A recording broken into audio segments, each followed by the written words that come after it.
Hi, Miss Miranda. I'm Lucy. I noticed that your son Alex was absent from school today. Is everything okay? Hi, yes, I'm sorry. Alex won't be able to come to school for a while. Is there anything specific that's keeping Alex from coming to school? Oh, nothing much. Alex said he wanted to go back to his hometown to visit his grandparents, so I took him there for a few days. I was so busy at work that I forgot to tell you. I'm really sorry. I see. That sounds like a nice trip. When do you expect Alex to be back at school? We're planning to stay for a few more days, but I'll make sure he catches up on any work when we return. He hasn't seen his grandparents in a long time, so I thought it'd be a good opportunity for him to spend time with them. I understand, but it's important for Alex to attend school regularly so that he doesn't fall behind on his studies. We have some exams coming up soon, and I want to make sure that he's prepared for them. Don't worry. Alex is a smart boy. He'll catch up on any missed work and do fine on the exams. I hope so. But I have to be honest with you. I'm concerned about Alex's academic performance and behavior at school recently. He's been struggling with his coursework lately, and I've noticed some strange behavior from him during class. Really?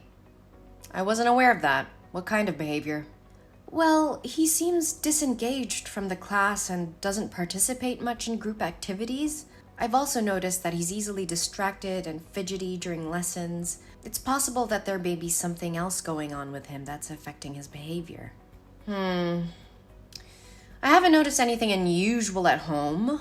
Maybe he's just going through a phase. It's possible, but it's hard to say without knowing more about what's going on with him. But I think it would be a good idea to have him see a counselor or a therapist to better understand what he's going through. I understand your concern, but I don't think that's necessary. Alex is just going through some growing pains. That's all. I understand your point, but as his teacher, it's my responsibility to ensure he gets the support he needs to succeed academically and emotionally. I would hate to see him fall behind or struggle with underlying issues. I appreciate your concern, Lucy. I'll keep an eye on him and let you know if there are any changes. Thank you, Miss Miranda. Please keep me updated on his progress and let me know if there's anything I can do to help.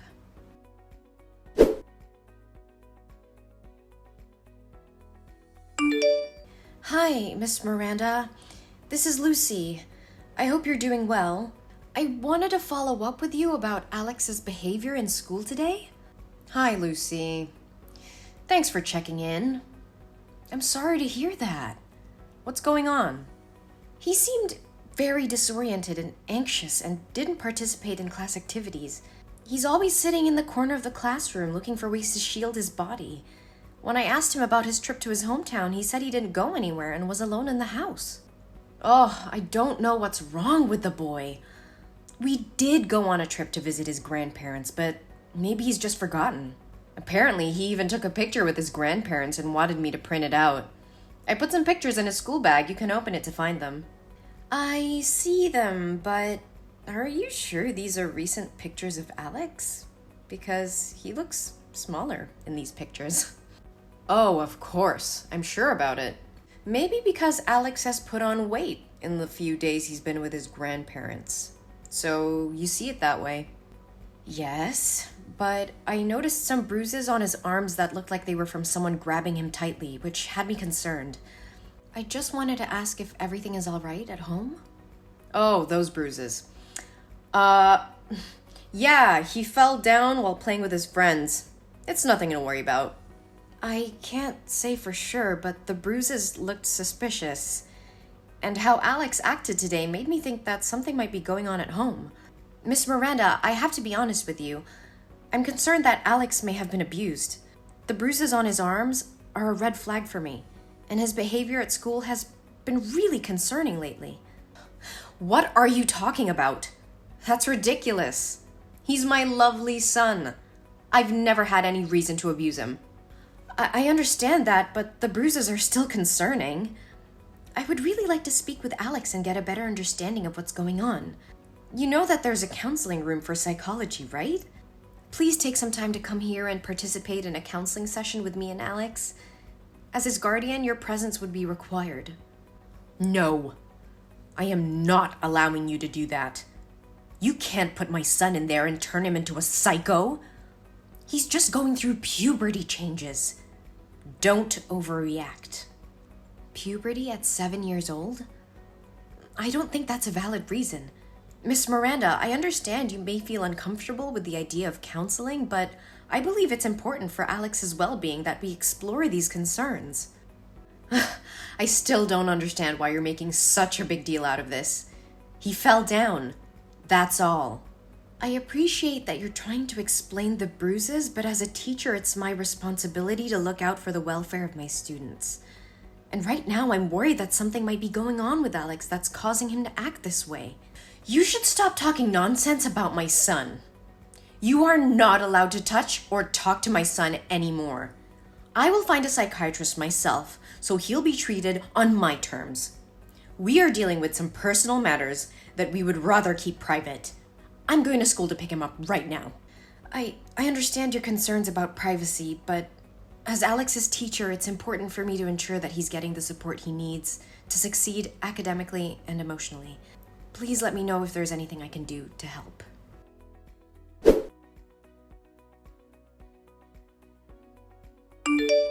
Hello, Miss Miranda. I was just wondering if everything is all right. Alex hasn't been in school for 3 days, and I'm a little concerned. There's nothing to be concerned about. Alex didn't want to go to school, so I let him stay home. I see. However, with only 3 days left until the exam day, it's not a good idea for Alex to take too many breaks. He won't be eligible for the class if he continues to miss school. I understand your concern. I took Alex to a psychiatrist, and she recommended that he rest for a while. So, I followed her suggestion. If that's the case, I can help Alex apply for a leave of absence from school so he won't fall behind. How is Alex's condition? He's much better now. The test results show that he has a developmental anxiety disorder and a tendency to self-harm. The bruises were caused by him. Lately, he's been experiencing a lot of anxiety, and it's been difficult for him to attend school. I'm sorry to hear that. Anxiety can be really tough to deal with. I would like to visit Alex to see how he's doing and offer any assistance I can. Could you arrange that? I appreciate your concern, but it's not necessary. We're taking care of everything at home, and Alex is receiving the support he needs. I understand. Can I at least drop Alex some study materials, assignments, and study guides? I just want to make sure he's doing okay. We're working with a tutor to make sure he doesn't fall behind, so I think he'll be fine. Thank you for your concern, but I'd prefer it if you didn't visit him now. We just want some privacy to deal with the situation. Of course, Miss Miranda. Please let me know if there's anything else I can do to support Alex.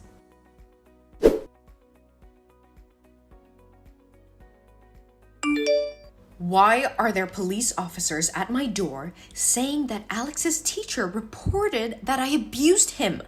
What nonsense did you say to the police? And where is my son?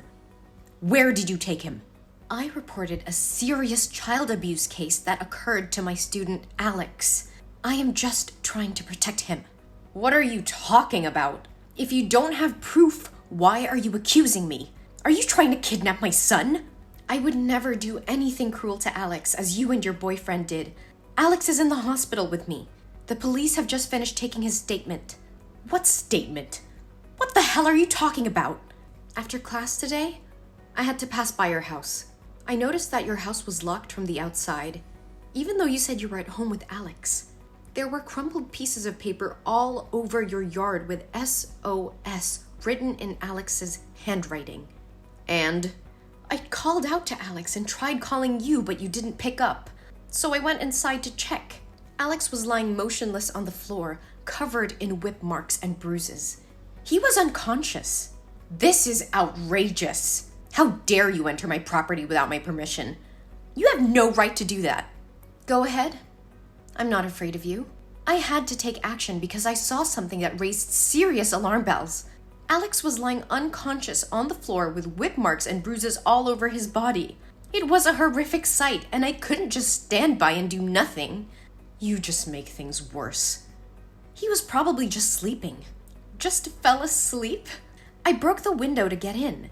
And the noise was so loud that Alex didn't even move. That boy was unconscious, and the bruises were too severe to be self-inflicted. I called the police and took Alex to the hospital. But I already told you he is mentally ill and tends to harm himself. He's hit himself before, and I wouldn't be surprised if he did it again. Alex's emotions are very unstable. He's in a constant state of fear and panic. He shows very similar behavior to children suffering from abuse, especially when he sees a man wearing a belt. Moreover, Alex has very serious back injuries. So how could a 7-year-old kid hit himself in the back with such great force? You're wrong.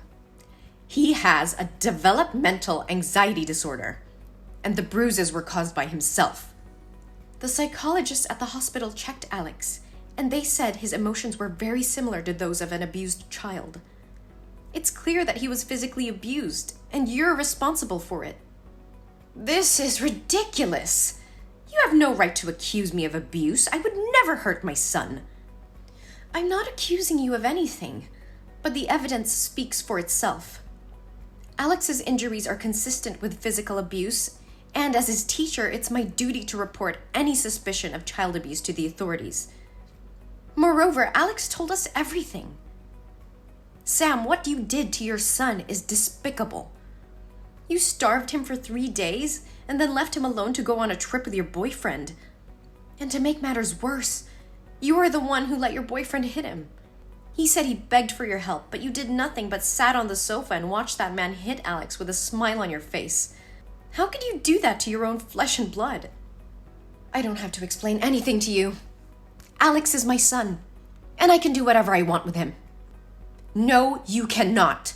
Child abuse is a serious crime, and you will face the consequences of your actions. I have already reported the abuse, and they will take all the necessary measures to ensure Alex's safety. You can't prove anything. It's your word against mine. That freaking kid just imagined it all. Oh, I have proof. The hospital documented Alex's injuries, which will be useful as evidence in court. And let me remind you, there were crumpled pieces of paper with SOS written on them all over your yard. Your son was clearly trying to ask for help, and you ignored his cries. I don't care about your accusations. You will regret getting involved in my business. I will not regret doing what's right for my student.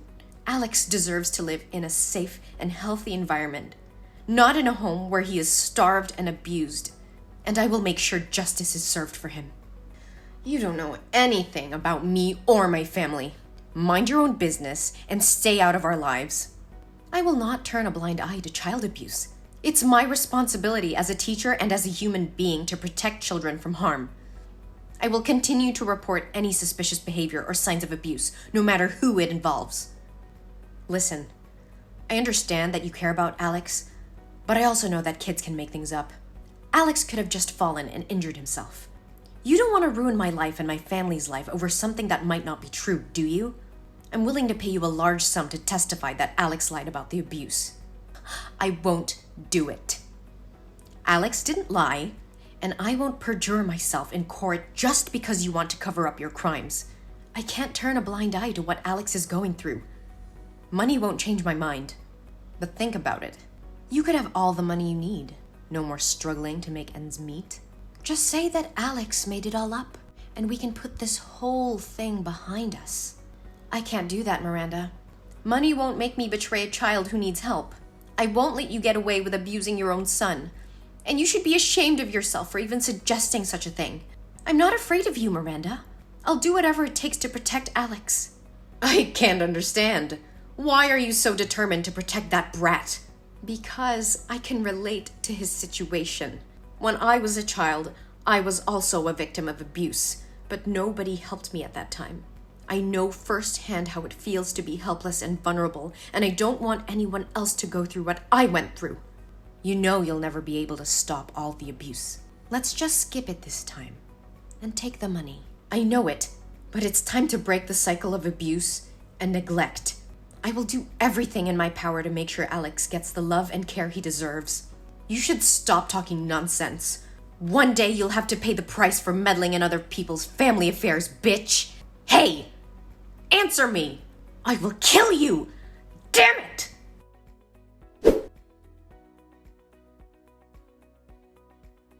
One day later, Sam and her boyfriend were arrested for child abuse. The police found evidence in their house, confirming the teacher's suspicions. Miranda and her boyfriend were charged and sentenced to jail for their heinous crimes. Meanwhile, Alex is recovering very well under the care of me and other friends and teachers in school. With love and care, he regained his strength and confidence. I have become his legal guardian, and he's thriving under my care. Alex's story inspired me to advocate for child protection and fight against child abuse. I started a campaign to raise awareness about child abuse and to promote the importance of reporting any suspicion of abuse. In the end, justice was served, and Alex found a new home where he's loved and cared for. Alex now has a chance to live a happy and fulfilling life, and I'm very happy for him.